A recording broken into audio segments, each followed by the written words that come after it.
Hello and नमस्ते दोस्तों, कृष्णम वंदे जगत गुरु। आज मैं आपको ले चलता हूँ श्रीमद् भगवद गीता के दूसरे अध्याय में।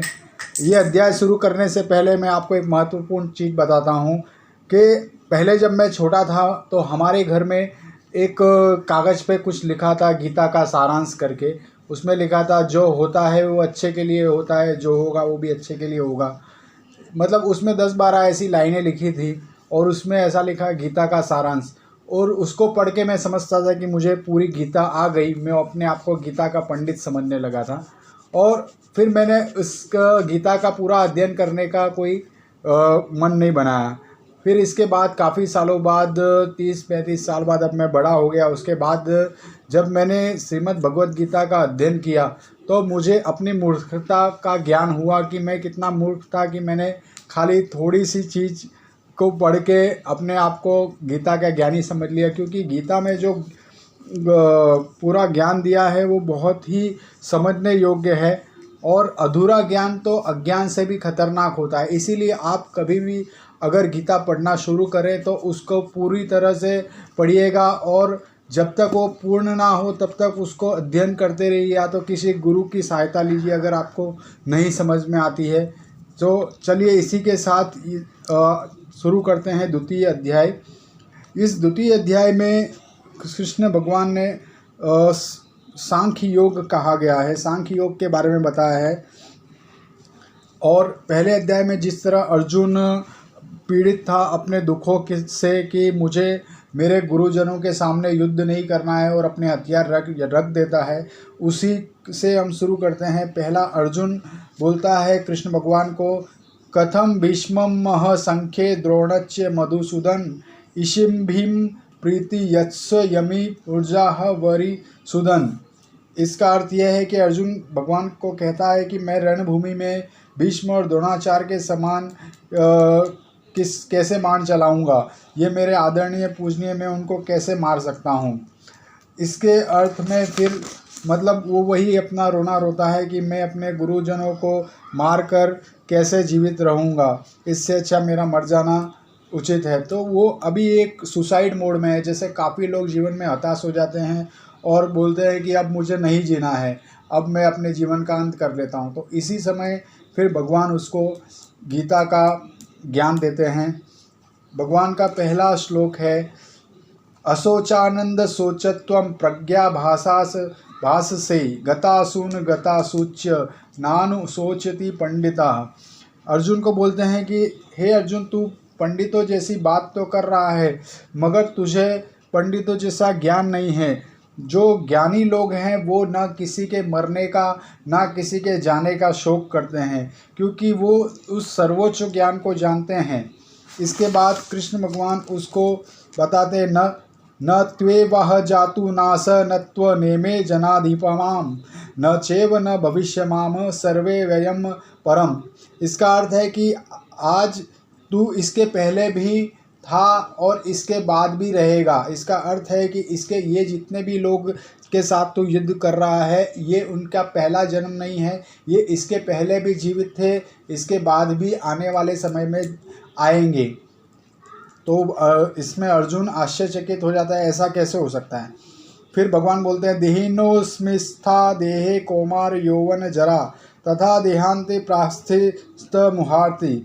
इसमें भगवान चेतनों के संयोग से देह में उत्पन्न हुए जीव की किस प्रकार भगवान बताते हैं कि जैसे हमारे शरीर में जो चेतना है, जो हमारी आत्मा है और जीव है, उसके संयोग से जो जीवन उत्पन्न होता है। जैसे हम बूढ़े होते हैं, छोटे बच्चे से बूढ़े होने का जो हमारा सफ़र है, बचपन से जवानी फिर बुढ़ापा फिर मरना, इसमें कोई जो धैर्यवान जो ज्ञानी मनुष्य है वो इससे मोहित नहीं होता। ये तो निरंतर चलने वाली प्रक्रिया है।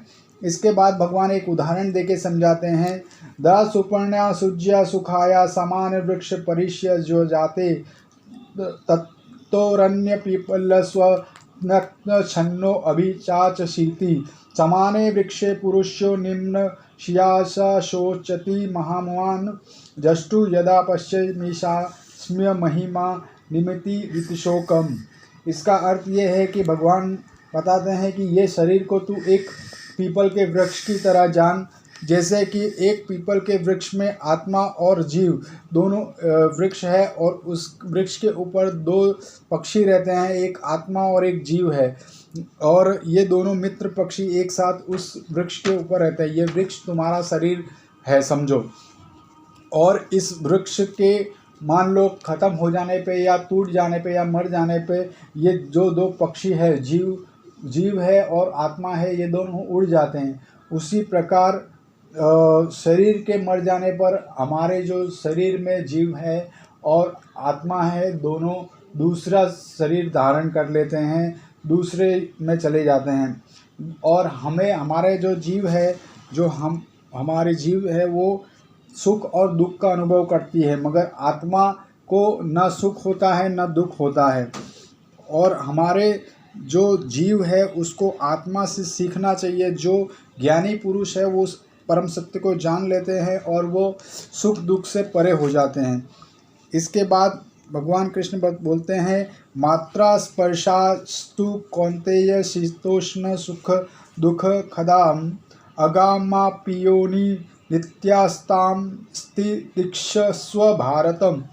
इसमें हे कुंती नंदन, इंद्रियों के विषय के संयोग से होने वाले सुख दुख की प्राप्ति सर्दी गर्मी के आने जाने के समान ही अनित्य है। इसीलिए हे अर्जुन, उनको विचलित हुए बिना सहने का अभ्यास कर।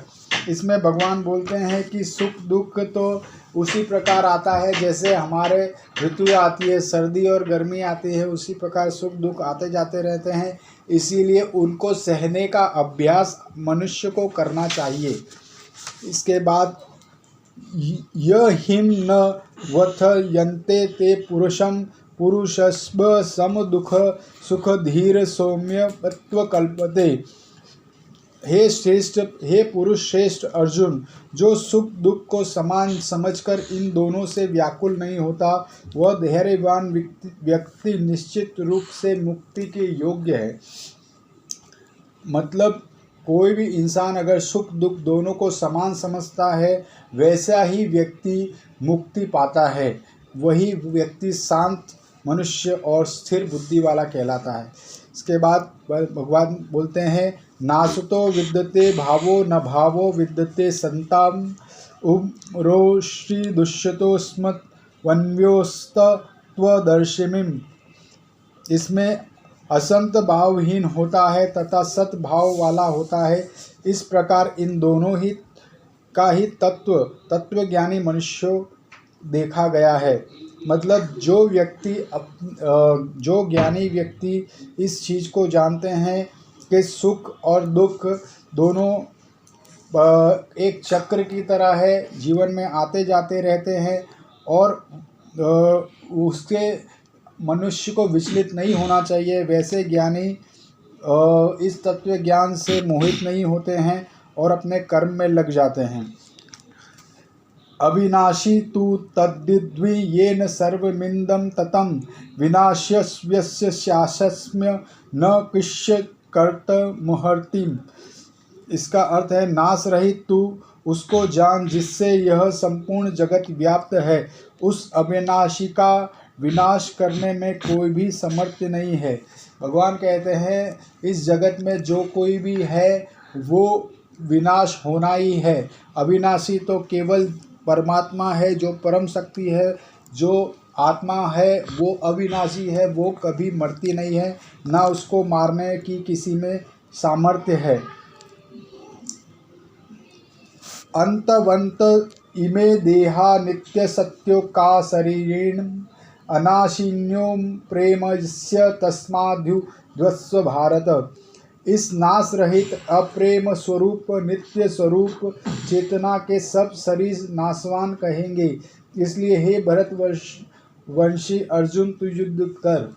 भगवान कहते हैं, हे अर्जुन, ये जो नाशवान शरीर है, जो अपना शरीर है, वो कभी ना कभी मरने ही वाला है। इसीलिए उसका शोक मत कर। जो तेरी चेतना है, जो तेरी आत्मा है, वो अमर रहेगी। उसका दुख मत कर अपने शरीर के नष्ट होने का। इसीलिए तू अपने कर्म को पहचान और तू युद्ध कर। फिर भगवान कहते हैं, य एन वित्ते हंतार यस्य चेन मन्यते हतम उभो तो न विजानीतो नाय हन्ति न हन्यते।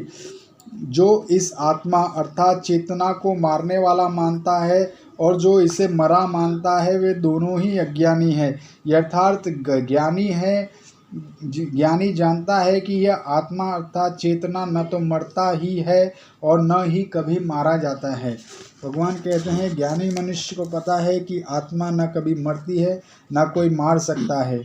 न जायते मियत्ते कदाचिन नाय भूत्वा भविवा न सुभूयो जो नित्य शाश्वतो पुराणो न हन्यते न हन्य नामाने शरीरे। यह आत्मा अर्थात चेतना न तो किसी काल में जन्मता है न मरता ही है तथा न यह उत्पन्न होकर फिर होने वाला है। यह अजन्मा नित्य सनातन और पुरातन है। इसका अर्थ आत्मा सदा एक भगवान का ही स्वरूप है। धन्यवाद दोस्तों, आज के लिए इतना ही। दूसरा अध्याय हम कंटिन्यू रखेंगे अगले वीडियो में। हमारे साथ बने रहने के लिए हमें सब्सक्राइब करें। कृष्णम वंदे जगद्गुरु।